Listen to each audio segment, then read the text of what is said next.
Hi, I'm James Brookes, and welcome to From the Factory Floor, a conversational podcast about all things startup and tech, brought to you by the folks at tsf.tech. So, welcome to episode 20 of From the Factory Floor. So, last week we spoke to Tom from FreeUp about his shift from academics over to the startup world and how that journey's been.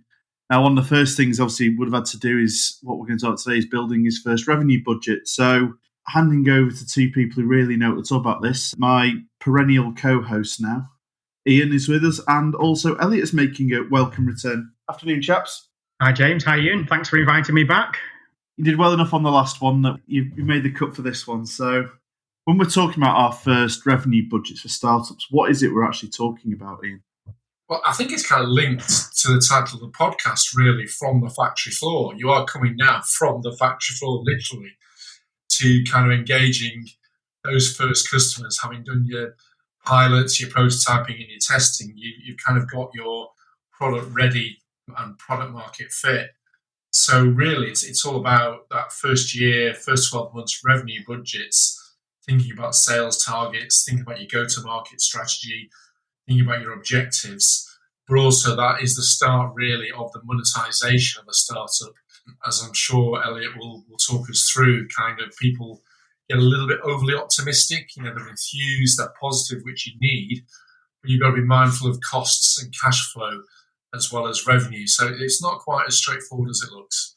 No, I mean, I think you mentioned there, it's about, at the end of the day, if you want to run a startup, you want it to make money. So being able to show how you balance out your costs and understanding where those costs are going to come from is obviously a big part of that. And then, like you say, you see a lot of people whose expectations and sort of predictions, 1 million revenue in year one might be slight in the optimistic range of things.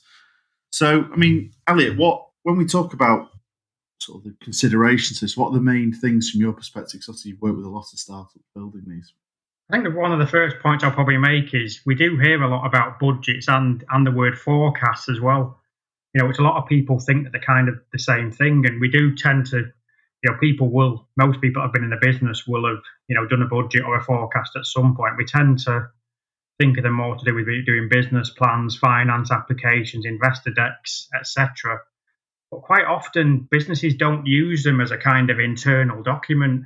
They kind of do the forecast and then they kind of get put away in the drawer to kind of gather dust. And then they don't really, think about how they're then going to kind of monetize the product, how they're going to scale it over a period of time, the personnel that they're going to need to do that, what the go-to-market strategy is, etc. So one of the things I would say to start with is, budgets are all about kind of managing the details, whereas forecasts look more at the kind of bigger picture, more used for a kind of high-level kind of strategy and kind of business goals.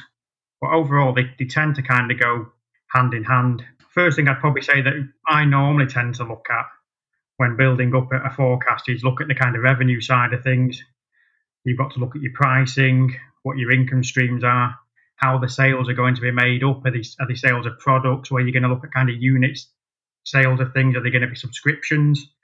Which we tend to get quite often in the kind of tech side of things. We tend to deal with a lot of the kind of SaaS kind of style businesses with the software as a service. Is it hours? Is it one-off? Is it recurring? How is it going to grow? Obviously, they're going to have assumptions in there for some kind of growth model. Is there going to be churn on the number of customers? There's a whole host of kind of considerations that you have to think of when you're building these models up. So it's not just kind of a process of picking that model of choice, which is normally Excel, to kind of build it up. It's not really just a kind of plug and play thing. You have to really put some thought into the process before you actually sit down to put these things together. It's a really good point there, Elliot. There's two things that I could pick up on. People often prepare these and kind of the blindly optimistic, but then they put them in the drawer, as you indicated, and they don't use them as a reference point. Whereas I still think your first 12 months budget, be it revenue and cost and cash flow, you're still testing, that commercial validity.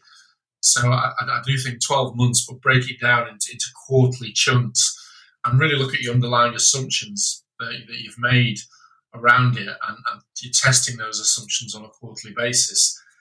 The other thing you mentioned, which I think is key, is pricing. And we've worked hard with a number of our startups to actually look at the unit cost and the scaling impact, because unit cost and margin adding to your price is something, again, which people often forget. A number of meetings I've been in with some founders where they just crater straight away on price.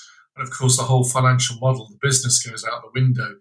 So think about your pricing strategy, how you've determined your price, what the existing market rates are or competitor pricing, what margins you're looking at, and then you're into volumes and discounts, type of customer, etc. So it does need some deep thought and thinking through. As you said, the process is actually important as how you arrive at the price, how you arrive at the volumes, and then ultimately how you arrive at that budget. I mean, one of the things you mentioned, and we've mentioned it a couple of times, is the word optimistic when it comes to building your revenue forecasts and your revenue model. How optimistic should you be? Is it something where you should really look at what other people in that space are doing? Is it something where you'd be looking at, I think this is a reasonable estimate, because let's face it, when it comes to startups, we do tend to be very optimistic about what we're going to do and how everyone else is going to interact it with how much we like the startup and our own product. I think where some people go wrong is we're all used to this saying, think big. And there's nothing wrong with that. Clearly, when we set up a business, if we've got aspirations, you've got to think of the bigger picture. Investors want to see financial models that are put together where founders have got, aspirations. And that's obviously correct. But I think there's got to be an air of realism to this when you're putting things together. You've got to know your market. You've got to know your size of market. If you've got a USP, you've got to know that you're going to go into that market and, you're going to win some customers from competitors. So in your assumptions, you can kind of build it up from there. But what you can't just assume is you're going to get 50% of the marketplace, as an example, from a standing start in your kind of first year and build up to 10, 15 million, 20 million pound revenue plus. There has to be realistic assumptions. What I tend to do with some people is, maybe put a couple of models together, 2 or 3 models initially. One where you're kind of really realistic and maybe conservative to a certain degree.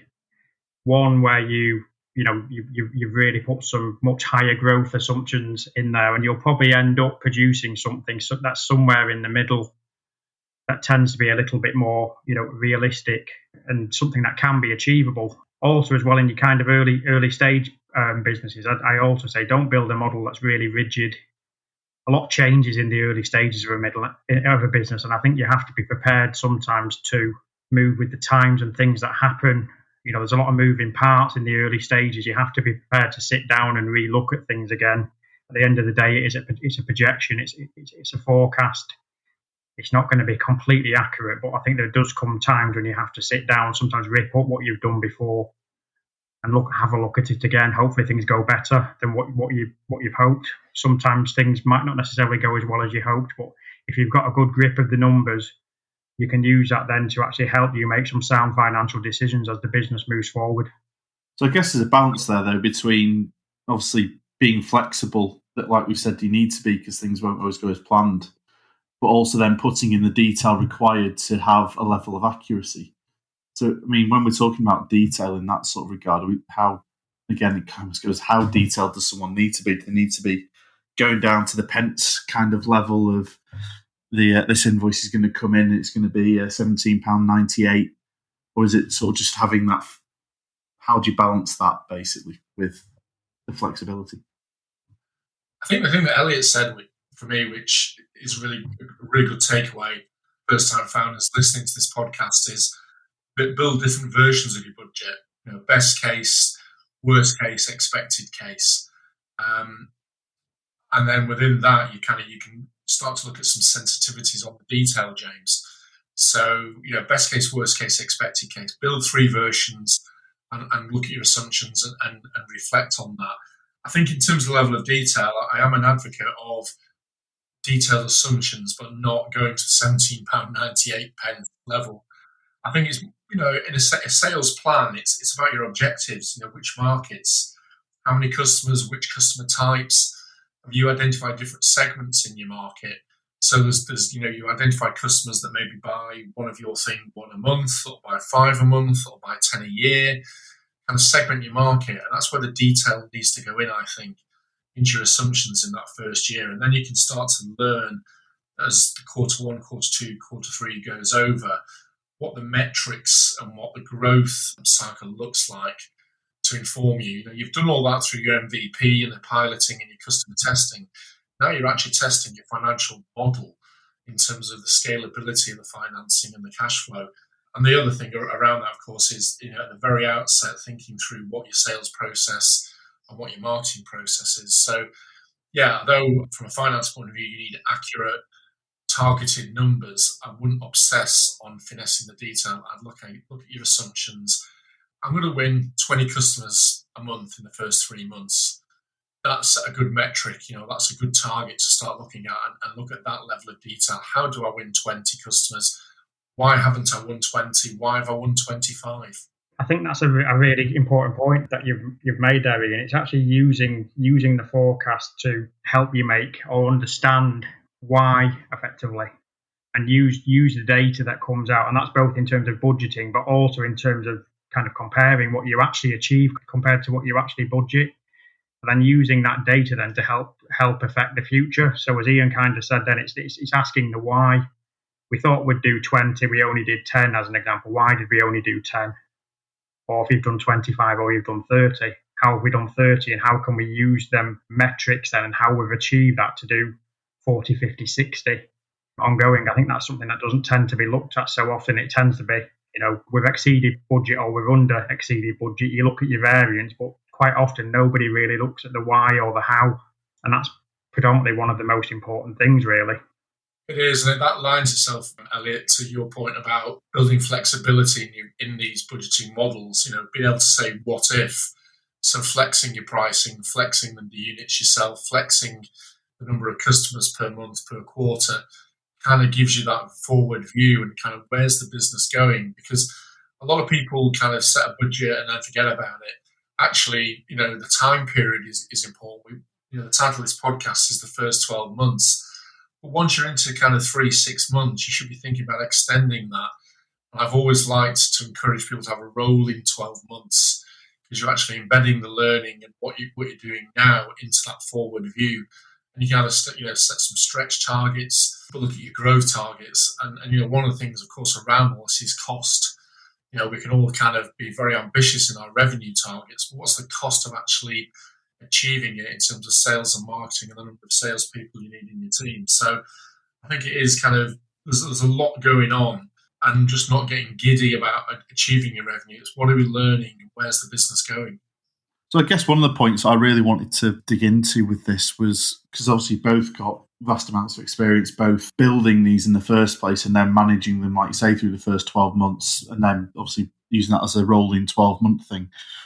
Because we have seen where people have started trying to forecast way into the future, and I wonder how many people back in 2015 predicted last year. Would have been interesting. But what are the biggest pitfalls that you've seen or sort of mistakes to avoid when it comes to building your first revenue budget? I think it's the thing we touched on, really. It's being completely unrealistic, not necessarily knowing your marketplace. Underestimating your costs, I think, is another thing that crops up quite often. It's because, we call this podcast, building your first revenue budget, because clearly, without any revenue, there isn't any business. So, but quite often the cost side of things tends to get, kind of brushed over. Things don't get looked at, such as, what's your cost of acquisition going to be in terms of gaining a customer. We can all build up a revenue forecast in Excel with, massive amounts of customers, but where are we going to get them customers from? If there's, marketing costs, pay-per-click as an example, there needs to be data and assumptions built up on that, that are reasonable to ensure that really it's not going to cost you more to acquire the customer than what you're going to earn from them. As an example, you have to look at your fixed and variable expenses. Quite often it's not just we think it's going to cost us 10 grand a year, we divide that by 12. Startup costs, quite often they don't get looked at all. Quite often there's certain front-loaded costs that we get within a business. So things like, John Davidge will have touched on some of it last week in his legals, things like preparing shareholders agreements, making sure the IP is protected, etc. So clearly there's certain things that have to be thought about, in quite a lot of detail when you're building these models, rather than just, we think it's going to be X, we'll divide that up and take it from there. I think the other thing, which I'll just slightly touch on, because this is probably a whole kind of podcast in itself, but as well as kind of just the budget side of things, you've also got the accompanying cash flow and kind of the balance sheet, which is, a whole other area of this, because just having, a decent business from a revenue perspective, sometimes you need to build in how is that revenue going to get paid? Is it on credit terms, as an example, 30, 60, 90 days? How are you going to pay your suppliers? How much personnel are you going to need? Are you going to need funding? With that old saying, cash is king. So you could effectively do a revenue budget with a P&L account that's looked relatively healthy, but from a cash flow perspective, it can be completely different, and that can mean the difference between the success or a failure of a business. I guess me and Elliot can do some joined up thinking here, because I think I kind of look at the inputs as well to a sales forecast. Elliot's there talking about the outputs and tracking it. I think there are three pitfalls really for me, James. One is you need a well thought through marketing plan in terms of lead generation. Where the opportunity is going to come from. What is your marketing strategy? What's your target market? What's your communication? What's your messaging? In terms of lead generation, then prospecting in terms of inbound and outbound activity. And again, people just kind of leap into it without any thought really. And then I think the third bit is then the sales methodology and the approach. And there's lots of things out there. There's kind of solution selling, consultative selling, spin selling. I mean, spin selling is one of my favourites. Neil Rackham's approach, which is a few years old, but I think for a startup, it really gives you that focus. You need to know what you're selling to whom, what the problem you're solving, what their need is. You can't just kind of hit the phones or be sending out emails. So the pitfalls for me are not a well thought through marketing plan, haven't really thought through your prospecting and lead generation and the sales methodology. So all of those, I think, then feed into what Elliot's talked about. So there's an input and output to you kind of building that revenue budget. And then there's loads of things out there as well from you look at the SaaS models that we spend most of our time focused on, cost of acquisition, lifetime value, monthly recurring revenue, annual recurring revenue, there's an acronym for everything, churn, retention. They're a little bit down the track, but there's some non-financial measures as well, which I think are important to build into your sales dashboard. I'd agree with that, whereas my point was kind of more on the output. Ian's picked up really well there on some of the earlier stage kind of stuff that, should have really been covered off in kind of your vision and your kind of business plan, which normally would kind of be pretty much complete before you were even thinking about the kind of budgeting, forecasting side of things. If that's not kind of, if your product and your marketplace and your marketing strategy and everything else hadn't really been well thought out, you wouldn't even really be thinking about building up that financial model until some of that stuff had been covered off completely. The other thing as well, James, which I think Elliot highlighted, is cash flow. You produce a nice, elegant, well thought through sales forecast and you've got the cost budget around it. And, you can turn around to someone and say, actually, I'm 100% ahead of revenue. But your cash flow may be taking an absolute pasting. And again, it's one of the things I've seen a lot of startup founders, they're keen to kind of make the sale, so they kind of shred their pricing strategy and discount very early. And then kind of say, payment terms, rather than 14 days or 30 days, extend it to 60 days just to win the deal. And again, coming back to the modelling and the budgeting, cash flow being, your customers paying you on 60 days terms is a nightmare if your sales are growing month on month. So I'd really encourage those startup founders to kind of really think through all the things we've spoken on this podcast. And you need someone like Elliot who's got a good commercial experience who can kind of say, well, yeah, I want you to be optimistic, but into the detail, back to your point, James, what are your payment terms? And they're as much as part of the sales process and building that budget as anything, quite frankly. Around having the right people there and having people who, whether they've been there before and done it or have worked with other startups like yourself, like with Elliot, and having those people who know some of these pitfalls and know what to look at and looking at a budget and going, you are being optimistic here, or have you considered it's the questions we mentioned as well with Guy with the non-execs. If those people who are willing to give you that and have the experience to know what to look for. Yeah. One thing we haven't kind of touched on really is the people to involve really in the production of this model. And I think it's important that it's not kind of just, a finance person and a founder. You need other people with experience in the other areas of the business. And I know we've touched on this in other podcasts, that you need that kind of good synergy and good relationships between sales, marketing, finance, etc., that are all part of this, chain and effect of generating revenue and generating profit. So I think it's important that, where people are going to own this forecast, own this budget, that, people that are all involved in, the kind of senior areas of the business all have input into it, into areas that are quite specific to them in order to produce something that's pretty accurate and that's, people pretty much agree with, that's achievable. And I think if you have got more people involved in the production of it, people probably do tend to be more realistic then, because you're kind of held to account by others rather than just one person being at the top of the tree saying, well, this is what I think we're going to do and these are the reasons why. There's nobody to question them.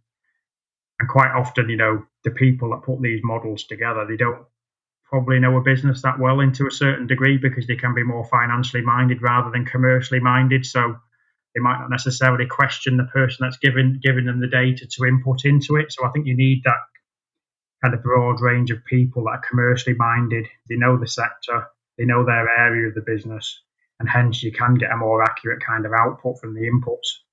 That's a good point, Elliot. I think if the team are, obviously in a startup it will be quite a small team, so a team collectively inputting to the creation and owning it, and equally looking at the outcomes and success. The other point which springs to mind in doing that, and I've got direct experience at the minute with one of our startups, is that we built the product, we started to sell it, but actually customers are saying, well, if you did this, and this, we'd buy it even more. And so we're coming back but we're selling a product we've not made now. And so scope creep, which is, the perennial problem on building the product, is also a challenge, because again, the salespeople come back and say, right, I've made a sale, but we need to do this, and this to the existing product to close it. And again, that can be quite dangerous. So having that whole team approach, I think, keeps everyone on track and everyone focused, and everyone enjoying the success as well. Yeah, I mean, this is obviously one thing we do at the Startup Factory. Quite often we're working with what we call solopreneurs, a single person founder. And obviously we've got various people in our team. Ian tends to look at more the commercial side. We've got people that look at the tech side. Obviously I look at the finance side. And when we do kind of put these things together for some of our clients, we all have a little bit of input into it, don't we, as a team, as well as the founder. So just because you're a solo founder doesn't necessarily mean that there's not kind of people out there that can join your team, whether that be as you grow or whether it just be on an outsourced basis.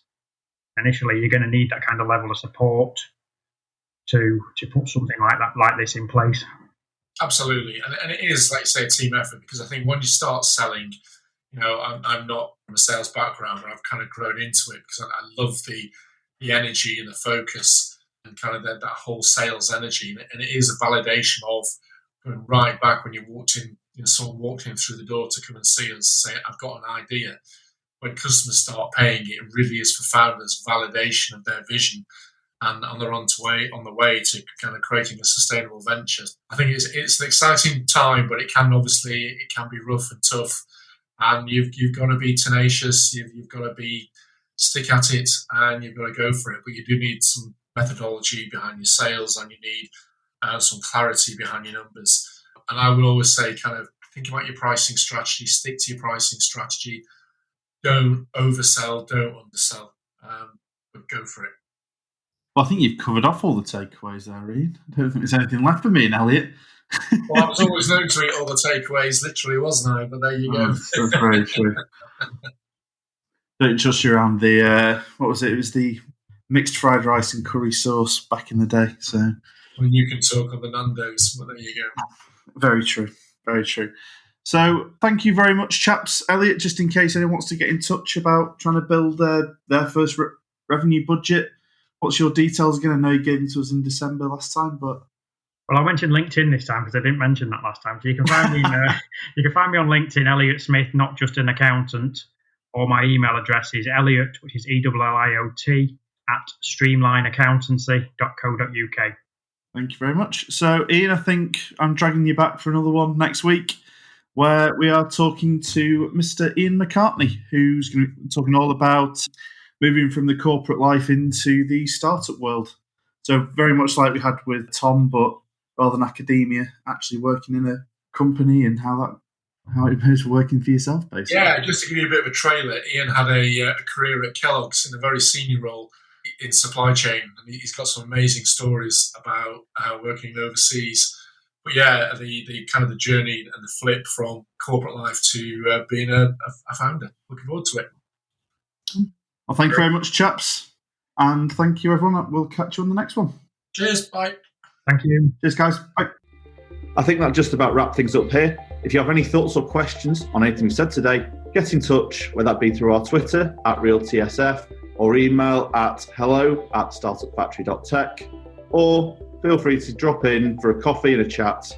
As ever, thanks for listening.